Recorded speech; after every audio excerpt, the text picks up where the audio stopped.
आधी रात का समय था। घर के अंदर दो बच्चे खेल रहे थे, लेकिन उन्हें बिल्कुल भी अंदाजा नहीं था कि बाहर खिड़की से बहुत सारे ज़ॉम्बी अंदर घुसने की कोशिश कर रहे हैं। तभी एक ज़ॉम्बी घर के अंदर की हलचल देखकर खिड़की के पास आ गया। घर का कुत्ता तुरंत सतर्क हो गया और भौंकने लगा। बच्चों ने पीछे मुड़कर देखा, लेकिन खिड़की पर दिख रही वो टेढ़ी मेढ़ी परछाई अचानक गायब हो चुकी थी। असल में दोनों बच्चों को इस खतरे के बारे में पहले से पता था। वे यूं ही खाली नहीं बैठे थे। उन्होंने जानबूझकर घर में एक बहुत बड़ी बुलेट प्रूफ खिड़की लगाई थी ताकि आसपास के ज़ॉम्बी उसी तरफ आकर्षित हो। घर के चारों तरफ कई तरह के जाल भी लगाए गए थे। इन जालों का मकसद ज़ॉम्बी को मारना नहीं था, बल्कि दूसरे बचे हुए इंसानों को डराना था, ताकि कोई भी इस सुरक्षित घर के पास आने की हिम्मत न करे। इस घटना को हुए कई साल गुजर चुके थे, जब दुनिया खत्म होने जैसी हालत में पहुंच गई थी। ऐसे समय में अगर किसी के पास इतना सुरक्षित घर और ढेर सारा सामान हो, तो लुटेरे या दूसरे बचे हुए लोग जरूर हमला करते हैं। इन दो बच्चों के लिए जिंदगी बहुत मुश्किल थी। खराब माहौल में जीते जीते जियाओ जी नाम का लड़का अपनी उम्र के बच्चों से कहीं ज्यादा समझदार और मजबूत बन चुका था, लेकिन फिर भी कुछ बहादुर या लालची लोग उनके घर तक पहुंच ही जाते थे। एक दिन एक आदमी गाड़ी चलाकर वहां आया और शाओ जी को परखने लगा। शाओ जी ने तुरंत एक खिलौनों का बॉक्स उठाकर अपने कंधे पर रख लिया। वो आदमी थोड़ी देर तक देखता रहा, लेकिन फिर उसे लगा कि यहाँ शायद कोई बड़ा इंसान नहीं है। फिर भी वो सावधान रहा और कुछ मजाक उड़ाकर वहाँ से चला गया, लेकिन असल में वो सिर्फ अस्थायी तौर पर पीछे हटा था। कुछ समय बाद वह अपने साथियों को लेकर फिर वापस आ गया। कई दिनों तक उन्होंने आसपास की निगरानी की और उन्हें यकीन हो गया कि यहाँ कोई बड़ा खतरा नहीं है। इस दौरान शाओ जी ने झूठ बोला कि उसके माता पिता शहर में सामान ढूंढने गए हैं, लेकिन वे लोग उसकी बात पर बिल्कुल विश्वास नहीं कर रहे थे। आखिरकार वे जबरदस्ती घर के अंदर घुस गए और तलाश शुरू कर दी। घर के अंदर बहुत सारा खाना था, जो शाओ जी की बात से बिल्कुल अलग था। अब दोनों लुटेरे पूरी तरह निश्चिंत हो गए और घर के अंदर आराम से रहने लगे। कुछ दिनों बाद कुत्ता अचानक जोर से भौंकने लगा। क्या वो समय आ गया था? शाओ जी ने तुरंत अपनी बहन को पकड़ा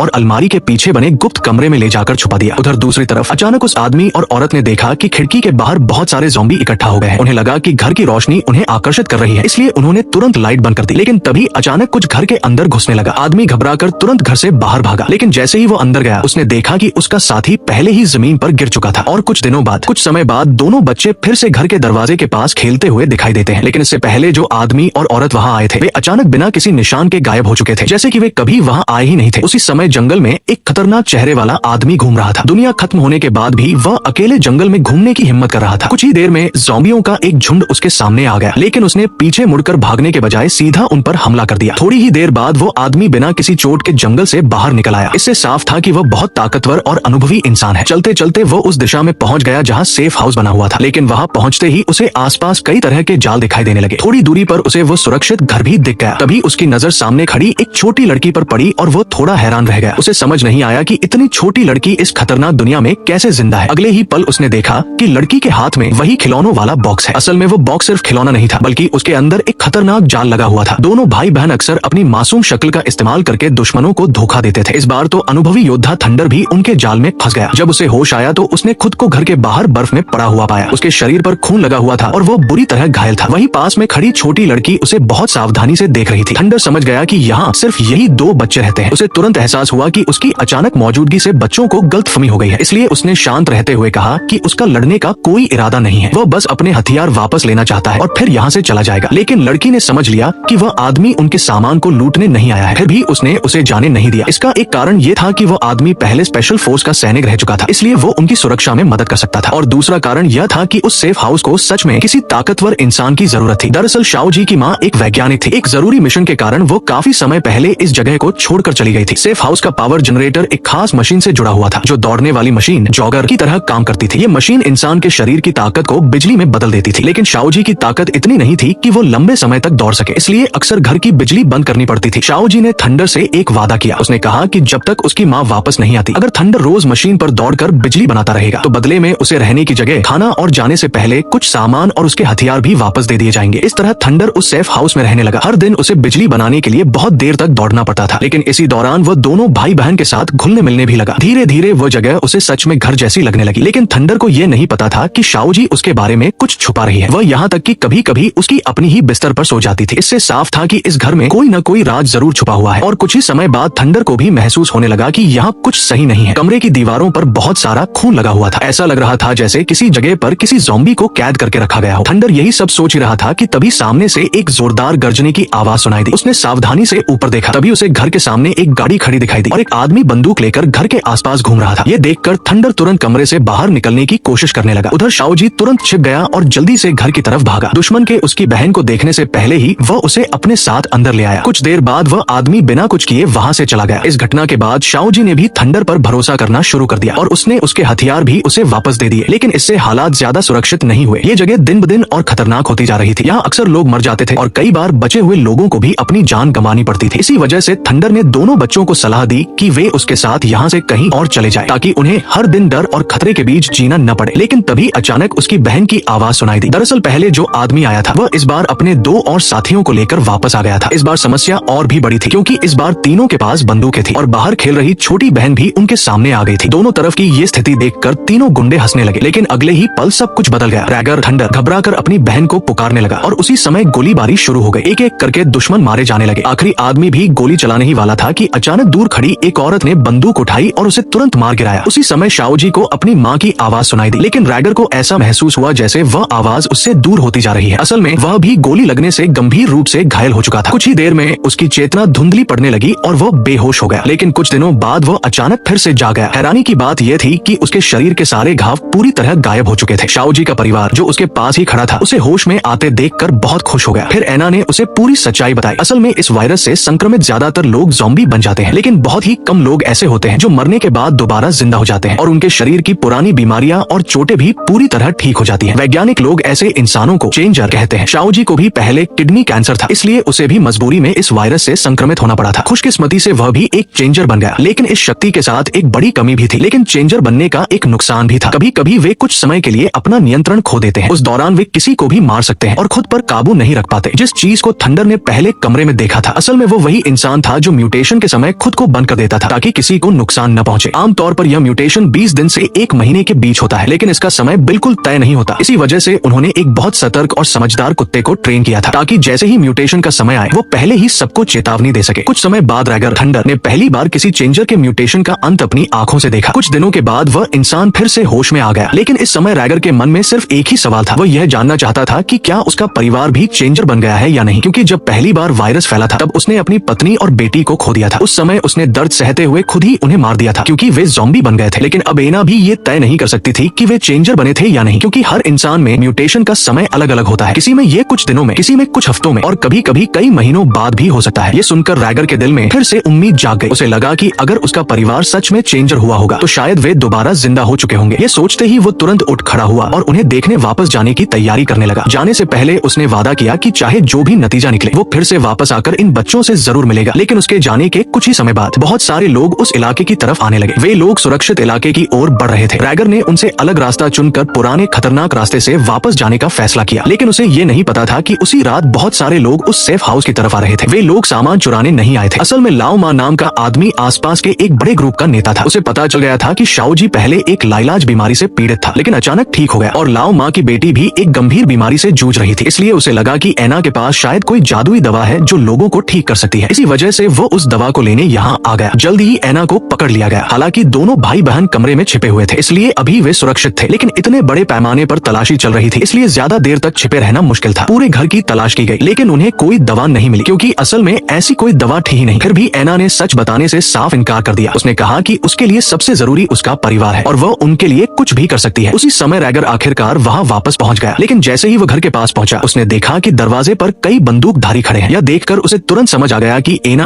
और बच्चों पर खतरा मंडरा रहा है। खुशकिस्मती से रैगर को उस जगह का भूगोल अच्छी तरह पता था, इसलिए वो घर के पीछे वाले एक छोटे साइड दरवाजे से चुपचाप अंदर घुस गया और अंदर जाकर उसने एक छुपा हुआ खजाना खोज लिया। छोटी बहन जो सीक्रेट रूम में छिपी हुई थी, उसे मौका मिल गया कि वो उसी समय एना को बचा सके। उधर बाहर 2 गद्दार पहरा दे रहे थे, लेकिन अगले ही पल उनमें से एक अचानक गायब हो गया जब दूसरा साथी उसे ढूंढने लगा। तभी तक थंडर घर के अंदर फैले हुए कई लोगों को खत्म कर चुका था, लेकिन जैसे ही वो लाओ माँ को मारने वाला था उसे देख लिया गया। डरी हुई छोटी बहन को देखकर थंडर ने उसे शांत रहने का इशारा किया। फिर उसने अचानक खुद को ही चाकू मार लिया। यह देखकर सब लोग हैरान रह गए कि वह ऐसा क्यों कर रहा है। असल में यह सब वह एक बड़ी योजना के तहत कर रहा था। इसी मौके का फायदा उठाकर छोटी बहन एना को लेकर वहाँ से निकल गई, लेकिन अब किसी के पास उनके बारे में सोचने का समय नहीं था, क्योंकि बाहर मौजूद लोगों को शक होने लगा था कि अंदर कुछ गड़बड़ है। लेकिन जैसे ही वे लोग अंदर जाने वाले थे, जमीन पर पड़ा थंडर अचानक पूरी तरह बदल गया। अगले ही पल उसने 2 लोगों को तुरंत मार डाला। ये देखकर लाओ माँ भी घबरा गया और उसने अपने साथियों को सतर्क कर दिया। कुछ ही देर में पूरा कमरा फिर से खामोश हो गया, लेकिन इस बार एना और दोनों बच्चे खुश नहीं थे, क्योंकि अब थंडर खुद ही एक बड़ा खतरा बन चुका था। खुशकिस्मती से उनके पास छिपने के लिए सीक्रेट रूम था, लेकिन ऐसा लग रहा था कि वे लोग जल्दी बाहर नहीं निकल पाएंगे, क्योंकि उसी समय बहुत सारे लोग उस इलाके में पहुंच चुके थे। किसी को नहीं पता था कि थंडर को फिर से होश आने में कितना समय लगेगा। इस बीच सेफ हाउस पूरी तरह बर्बाद हो चुका था और आसपास का इलाका लाशों से भरा पड़ा था। था। एना ने जल्दी से बंदूक उठाई और चारों तरफ तलाश करने लगी। खुशकिस्मती से वह पूरा गैंग वहाँ से जा चुका था और क्योंकि थंडर अभी भी बेहोश था, इसलिए वे लोग बस एक नोट लिखकर वहाँ छोड़ सके। उस नोट में उन्होंने अपनी नई जगह और जाने की जानकारी लिख दी, क्योंकि अब ये जगह बिल्कुल सुरक्षित नहीं रही थी। इसी दौरान एना को रिसर्च इंस्टीट्यूट से एक नई जानकारी मिली। पता चला कि चेंजर बनने के और भी खतरनाक साइड इफेक्ट्स होते हैं। अब बस यही उम्मीद थी कि थंडर जल्द ही होश में आए और वो ये नोट पढ़कर उनके पास वापस आ जाए। लेकिन इस खतरनाक सफर में आगे क्या होगा, ये तो आने वाला समय ही बताएगा। दोस्तों, आज के वीडियो में इतना ही। नेक्स्ट पार्ट के लिए वीडियो को लाइक करके चैनल को सब्सक्राइब कर देना और कमेंट करना। नेक्स्ट पार्ट मिलते हैं अगले वीडियो में। Bye bye.